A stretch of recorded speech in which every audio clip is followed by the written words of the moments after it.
नमस्कार दोस्तों, आप सभी का यूपीएससी बैचलर में स्वागत है। आप जैसा कि हम लोग बात करेंगे यूपी पुलिस कांस्टेबल की जो पेपर लीक हुआ है उस मुद्दे पर। आइए यहाँ पे भी यूपीएससी की दुनिया में मुखर्जी नगर से हम बात कर रहे हैं, लाइव हैं आपके यहाँ। और हम यहाँ पे हमारे कुछ ऐसे युवा हैं जो तैयारी करते हैं कई वर्षों से और इस एग्ज़ाम को बहुत ही बखूबी तरह से समझते हैं और पेपर भी एग्ज़ाम देने जाते हैं। यह युवाओं से बहुत ही करीबी से जुड़े हुए हैं क्योंकि उनकी क्या समस्याएं हैं और पेपर की तैयारी के लिए किस तरह से युवा अपने घर परिवार को त्याग करके इलाहाबाद आपके मुखर्जी नगर और कानपुर जैसे शहरों में जाकर बसते हैं। तो आइए हम ऐसे ही युवा से बात करेंगे और ये पेपर लीक होने से कितनी बड़ी जो है युवाओं के लिए या हानि है, उनके भविष्य के लिए कितना जो है कि चोट पहुंचता है इस पेपर लीक से बात करते हैं। तो सर, आपका भैया क्या नाम है? सत्यम सिंह। तो आप यहाँ पे ये बताइए कि पेपर जो लीक हुआ है 18 फरवरी और 17 फरवरी के जो यूपी पुलिस कांस्टेबल का सेकेंड शिफ्ट का, तो क्या यह सेकेंड शिफ्ट का पेपर लीक हुआ है तो उसी पर प्रभाव है या फर्स्ट शिफ्ट पर भी प्रभाव पड़ेगा? देखिए, कोई भी शिफ्ट हो और कोई भी एग्जाम का पेपर हो, पेपर लीक हो कैसे रहा है ये सरकार की नियंत्रण और कहीं ना कहीं सरकार जो है युवाओं को ये बताना चाह रही है बार बार कि आप पढ़िए मत। एक बोला जाता है, कहावत है, हमारे प्रधानमंत्री जी बोलते हैं, अच्छा। पढ़ेगा भारत, पढ़ेगा युवा तो बढ़ेगा भारत। लेकिन कहीं ना कहीं ये स्लोगन जो दे रहे हैं हमारे प्रधानमंत्री जी और अन्य नेताएं, तो ये स्लोगन का कहीं ना कहीं विरोध में काम हो रही है। अब कोई भी युवा जो है पैसे लगाकर, तो ये बताइए, तो ये तब तो इसका भी विरोध है कि क्या है, लड़कियां पढ़ाओ लड़की बढ़ाओ, मतलब लड़कियों की जो बात की जाती है कि बेटी बचाओ और बेटी पढ़ाओ, तो कहीं ना कहीं ये बेटियों के साथ भी धोखा हो रहा है क्या? हाँ, पुलिस का पेपर लीक हो जा रहा है सबके साथ। तो देखिए, पेपर लीक होना ही एक धोखा है। अच्छा, युवाओं के साथ। सही बात।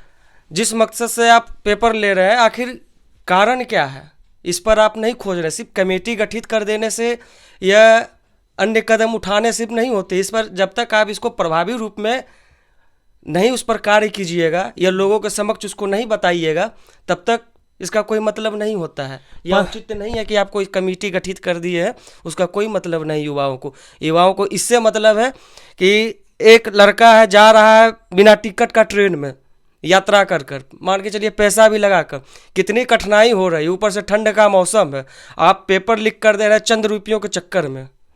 60,244 पोस्ट थे, जिसमें से 48 लाख छात्र फॉर्म भरे थे, आवेदन किए थे। उसमें से 15 लाख से भी अधिक जो है कि लड़कियां थी, महिलाएं थी यूपी पुलिस कांस्टेबल में। तो कहीं ना कहीं जो बेटी पढ़ाओ और बेटी बचाओ बेटी पढ़ाओ जो स्लोगन था सरकार का, उसको भी कहीं ना कहीं यह आघात पहुंचा है और महिलाओं के लिए, लड़कियों के लिए भी बहुत ही आहत की बात है। हाँ, तो आप ये बताइए, जो यूपी सरकार कर रही है कि मैं इंटरनल कमेटी बैठा के जांच कर रहा हूं, तो इस कमेटी बैठाने और जांच बैठाने से कोई फायदा होगा युवाओं को? युवाओं को फायदा तभी होगा जब उसको प्रभावी रूप में मंत्री गठित जैसे कर रहे हैं मुख्यमंत्री जी और जो अन्य है मंत्री परिषद, उनका होगा जो भी कर रहे हैं।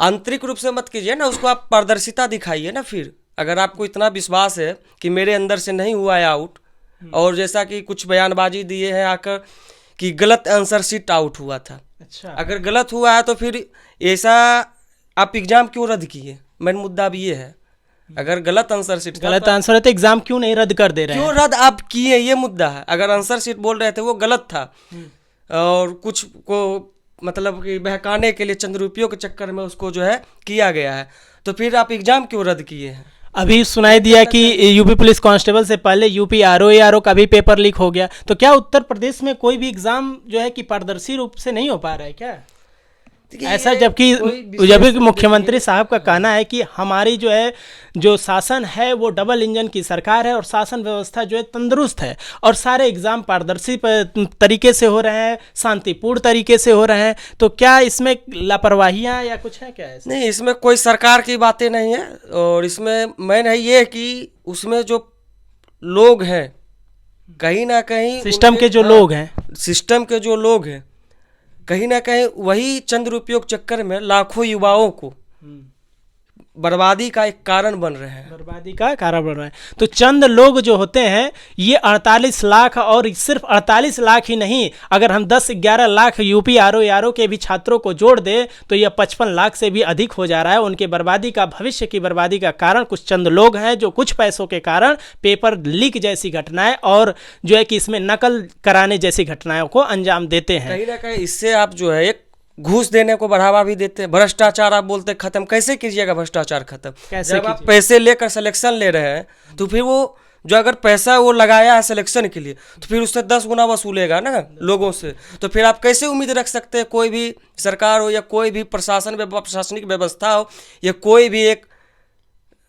ब्यूरोक्रेट हो या जो भी हो, उससे आप उम्मीद नहीं रख सकते हैं कि ये बिना भ्रष्टाचार किए वो कोई कार्य करे या बिना पैसा लिए वो कार्य करे। यूपी बिहार इसी मामले में चर्चित है कि पेपर जो है कि यहाँ पे हमेशा लीक हो जाता है, आउट हो जाता है पेपर। तो क्या इसी तरह हमेशा जो है कि सिस्टम बना ही रहेगा क्या, पेपर जो भी एग्जाम आएंगे आउट हो जाएंगे पहले ही? नहीं, इस पर जो है यूपी बिहार दोनों पर आपका क्या राय है? ये यूपी देखिए, बिहार में भी ऐसा ही है, वास्तविकता यही है। देख, कुछ नेता जैसे बोलते हैं ये नहीं है वो नहीं, वो अपनी जो है अब खुद को छिपाने के लिए बात बोलते हैं, कोई भी राज्य की।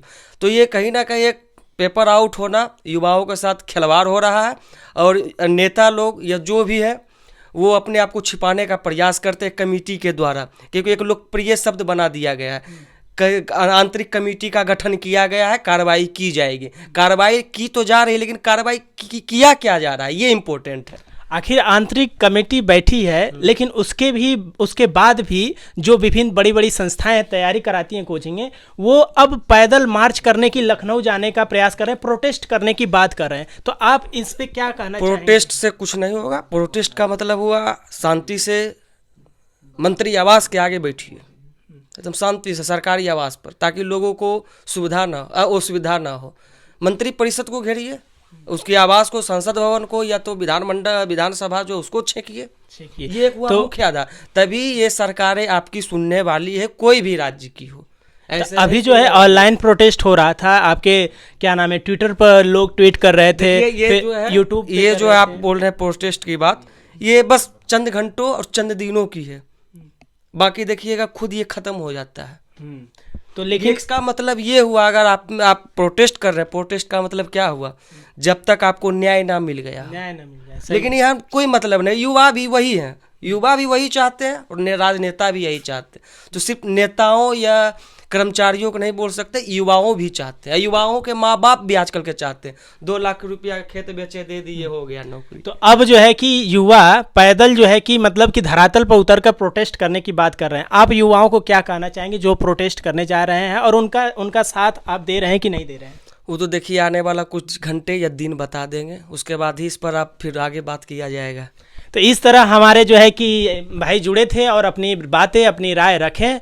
और आपका कहना क्या है यूपी पुलिस के जब सभी एग्ज़ाम जो पेपर लीक हो जा रहे हैं, आउट हो जा रहे हैं, तो आप अपना कमेंट कीजिए। धन्यवाद। जय हिंद, जय भारत।